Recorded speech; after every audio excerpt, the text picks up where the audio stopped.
Ayu Ting Ting juara 2 lomba 17-an, dapat hadiah celana dalam pria. Ayu Ting Ting menjadi juara 2 lomba 17-an yang digelar di sekitar kediamannya, kawasan Depok, Jawa Barat. Dalam memeriahkan perayaan HUT ke-78 kemerdekaan RI, pedangdut dan presenter Ayu Ting Ting ikut lomba memindahkan belut dari ember ke botol dan topi kait. Ia pun keluar sebagai juara 2 dalam lomba memindahkan belut dari ember ke botol dan topi kait. Namun tak disangka-sangka hadiah yang diperoleh Ayu Ting Ting tak sesuai spesifikasi. Tadi sempat salah kasih, dapat hadiahnya yang buat laki-laki.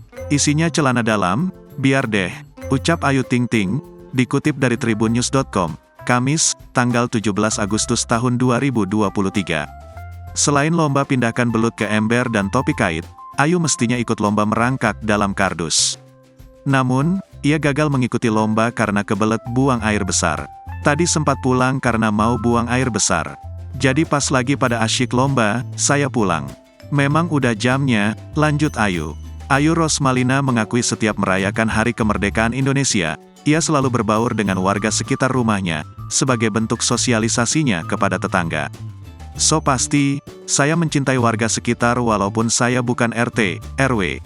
Tapi senanglah, namanya meramaikan, partisipasi, seru-seruan, biar ramai aja. Warga kita kan kompak, jelasnya.